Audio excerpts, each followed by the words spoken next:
El caballo de ébano. Una historia de las 1001 noches. Durante la festividad del Año Nuevo, cuando florece la primavera, el sultán de Shiraz terminaba su audiencia pública cuando un hindú se presentó ante su trono. Traía un caballo artificial tan ingeniosamente fabricado que parecía un ser vivo. El hindú, postrado ante el trono, dijo: «Este caballo es una maravilla. Basta montarlo para ser transportado a los rincones más lejanos del mundo. Si su majestad lo desea, puedo demostrárselo». El sultán, amante de las curiosidades y jamás habiendo visto algo tan insólito, accedió. El hindú, tras recibir la orden, preguntó: «¿A dónde desea su majestad que vaya?» «¿Ves aquella montaña?», indicó el sultán. «Ve y tráeme una rama de la palmera que crece al pie del cerro». El hindú giró una clavija oculta en el cuello del caballo, y de inmediato la criatura se elevó, volando como un rayo. En menos de un cuarto de hora, el hindú regresó con la rama en mano. Al aterrizar, entre vítores, se acercó al sultán y depositó la rama a sus pies. Deslumbrado, el sultán quiso adquirir el caballo. «Deseo comprarlo, si está a la venta», dijo. «Majestad, solo lo cederé si me das la mano de tu hija», respondió el hindú. Los cortesanos estallaron en carcajadas, pero el príncipe Feruz Shah, hijo mayor del sultán, reaccionó con furia. «Padre, rechaza tal insolencia. No permitas que este vil hombre sueñe siquiera con desposar a la hija de una de las familias más nobles del mundo». «Tranquilo, hijo», replicó el sultán. «No concederé lo que pide, pero podemos llegar a otro acuerdo. Antes, quiero que examines el caballo». Sin esperar más, el hindú ayudó al príncipe a montar y le explicó cómo maniobrarlo. Sin embargo, el impetuoso príncipe giró la clavija antes de escuchar las instrucciones, y el caballo partió como una flecha, elevándose en el cielo en un abrir y cerrar de ojos.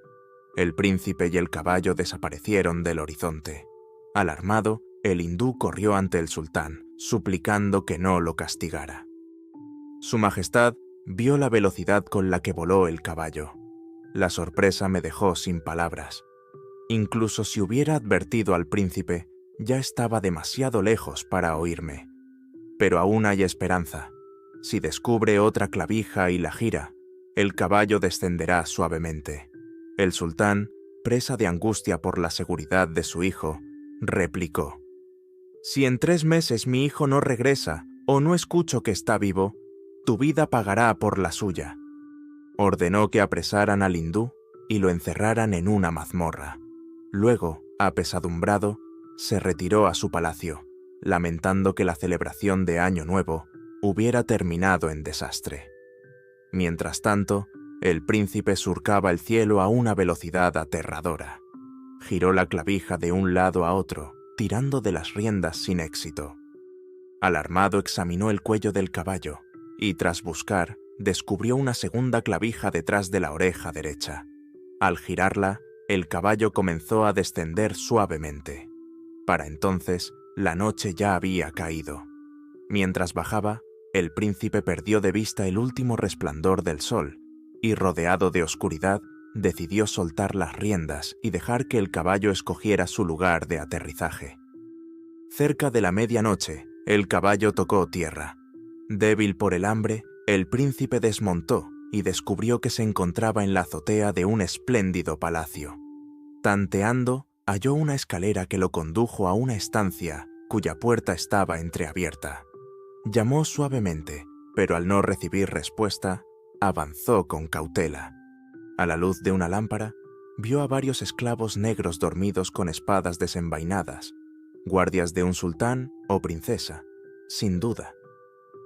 Avanzando en silencio, corrió una cortina y se encontró en una suntuosa cámara. Se acercó al dosel y quedó extasiado al ver a una joven de una belleza incomparable. Sin poder resistir el impulso, se arrodilló y con delicadeza tocó la manga de la princesa. Ella abrió los ojos, sorprendida al ver a un apuesto joven a su lado, pero lejos de alarmarse, lo observó con curiosidad. El príncipe se inclinó profundamente y dijo: «Hermosa princesa, me encuentro aquí debido a una aventura extraordinaria. Soy Feruz Shah, hijo del sultán de Persia, y vengo a rogarte ayuda y protección». La princesa, impresionada por su porte y palabras, respondió: «Príncipe, estás en el reino del Rajá de Bengala, y yo soy su hija mayor. Te ofrezco la protección que buscas. Puedes confiar en mi palabra». Feruz Shah quiso expresarle su gratitud, pero ella lo interrumpió con amabilidad. «Aunque ardo en deseos de saber cómo llegaste aquí burlando a mis guardias, dejemos esa historia para después. Primero, descansa y recupérate de tu agotador viaje». Las sirvientas, sorprendidas ante la presencia del príncipe en la alcoba, no tardaron en obedecer a su señora. Con diligencia, lo condujeron a una lujosa estancia, donde algunas prepararon un lecho, mientras otras le servían un festín para saciar su hambre. Al día siguiente, la princesa se preparó para recibir al invitado con esmero. Se adornó con los diamantes más finos y se vistió con las sedas más exquisitas de la India, reservadas solo para la realeza. Tras un último vistazo en el espejo, envió un mensaje al príncipe para invitarlo a su presencia. Feruz Shah, al recibir la invitación, se apresuró a reunirse con ella. Le relató con entusiasmo las maravillas del caballo volador y su increíble travesía por los cielos. Agradeciéndole su hospitalidad, confesó su deseo de regresar a Persia para aliviar la preocupación de su padre. Pero la princesa le respondió con dulzura: «No puedo permitir que te marches tan pronto. Quédate un poco más, para que puedas regresar a tu tierra con un relato más completo de nuestro reino». El príncipe, agradecido por la generosidad y amabilidad de la princesa, no pudo negarse. Ella organizó cacerías, conciertos y espléndidas celebraciones en su honor. La princesa parecía desear que el príncipe permaneciera a su lado por siempre. Sin embargo, él finalmente le suplicó regresar con su padre, y con valor añadió: «Si no temiera ofenderte, te rogaría que vinieras conmigo». Temía por la destreza del príncipe al manejar el caballo de ébano. Él, seguro de su habilidad, la tranquilizó, afirmando que ahora dominaba mejor el arte de volar. Al amanecer, mientras todos dormían, subieron a la azotea. El príncipe montó el caballo, y cuando la princesa se aseguró a su espalda, giró la clavija. El caballo se elevó con la velocidad de un rayo, y en 2 horas divisaron Persia. El príncipe aterrizó en un palacete alejado, dejando a la princesa en una espléndida habitación, rodeada de atenciones. Luego, se apresuró a informar a su padre del regreso. El sultán, emocionado, escuchó el relato de su hijo sobre la hospitalidad en Bengala y la promesa de matrimonio con la princesa.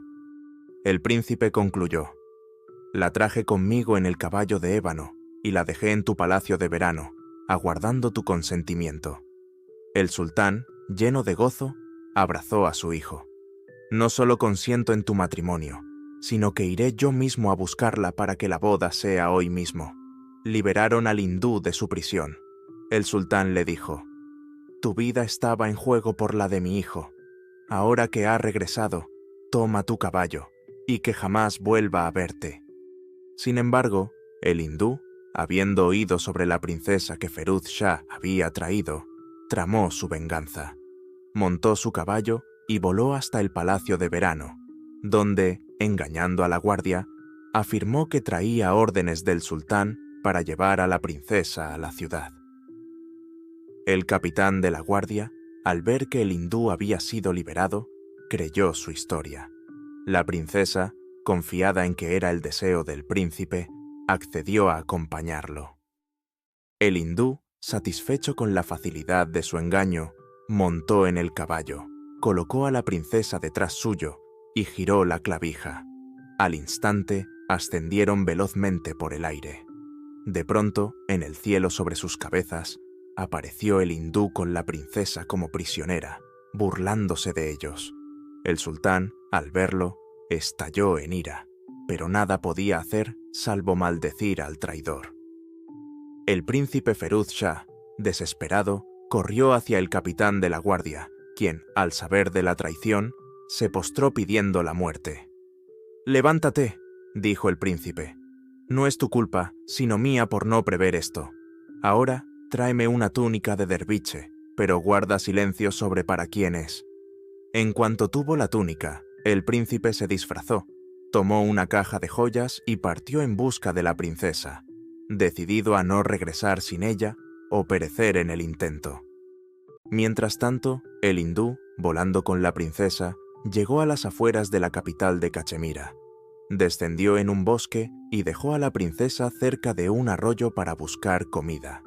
En ese momento, el sultán de Cachemira, que regresaba de cazar, escuchó los gritos de la princesa. La corte acudió en su auxilio, pero el hindú afirmó que era su esposa y que nadie debía intervenir.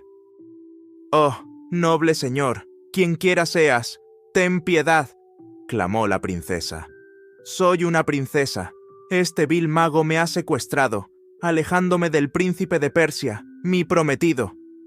Me ha traído aquí en ese caballo de ébano que veis», gritó la princesa. La belleza y dignidad de la joven, junto a sus lágrimas, convencieron al sultán de Cachemira de su verdad. Indignado por la insolencia del hindú, ordenó que lo apresaran y ejecutaran al instante. La cabeza del traidor rodó ante sus ojos. Liberada, la princesa se llenó de júbilo, creyendo que pronto sería devuelta al príncipe de Persia. Sin embargo, el sultán de Cachemira tenía otros planes. Había decidido casarse con ella al día siguiente. Proclamó la celebración y decretó festejos en todo su reino. Al amanecer, tambores y trompetas resonaron por todo el palacio, despertando a la princesa. Ella, ignorando el motivo de tanto alboroto, quedó atónita cuando el sultán le explicó que se trataba de su boda inminente. Horrorizada, se desmayó al instante. Al recobrar el sentido, ideó un plan. Fingiría estar loca para evitar ese matrimonio. Así, empezó a hablar de manera incoherente y a actuar como si intentara atacar al sultán, quien, asustado, llamó a los médicos de su corte para curarla. Sin éxito, los médicos declararon que no podían sanarla. El sultán, desesperado, envió mensajeros a reinos lejanos, prometiendo grandes recompensas a quien lograra curar a la princesa. Mientras tanto, el príncipe Feruz Shah, disfrazado de derviche, vagaba de ciudad en ciudad buscando a su amada. Finalmente, en una ciudad de Hindustán, oyó hablar de una princesa de Bengala que había enloquecido justo el día de su boda con el sultán de Cachemira. Convencido de que era su prometida, se dirigió apresuradamente a Cachemira. Al llegar, supo del destino del hindú y de la condición de la princesa. Cambiando su disfraz por el de un médico, se presentó en el palacio, ofreciendo curarla. Como hacía tiempo que nadie había intentado sanarla, el sultán, desesperanzado, ordenó que lo llevaran ante él. Sin embargo, le advirtió que la princesa enloquecía al ver a cualquier médico, entrando en un violento frenesí. La princesa de Bengala, escoltada por sus damas, fue conducida al caballo de ébano y ayudada a montar. El supuesto médico, ahora disfrazado, colocó vasijas con carbones encendidos y lanzó incienso sobre ellas. Pronto, densas nubes de humo cubrieron a la princesa y al caballo, ocultándolos por completo. Aprovechando el velo de humo, el príncipe saltó ágilmente al caballo junto a la princesa y giró la clavija. El caballo se elevó rápidamente en el aire mientras el sultán de Cachemira escuchaba. «Oh sultán, aprende primero a obtener el consentimiento de una princesa antes de desear su mano». Así, el príncipe rescató a la princesa de Bengala y al caer la noche, llegaron a Persia. El sultán persa, feliz por el regreso de su hijo, ordenó que se prepararan de inmediato las festividades para el matrimonio, celebradas con gran esplendor. Antes de que concluyeran los días de fiesta, el sultán envió un embajador a la corte de Bengala, solicitando la bendición del Rajá para la unión. Este, honrado, dio su aprobación con gran alegría y satisfacción.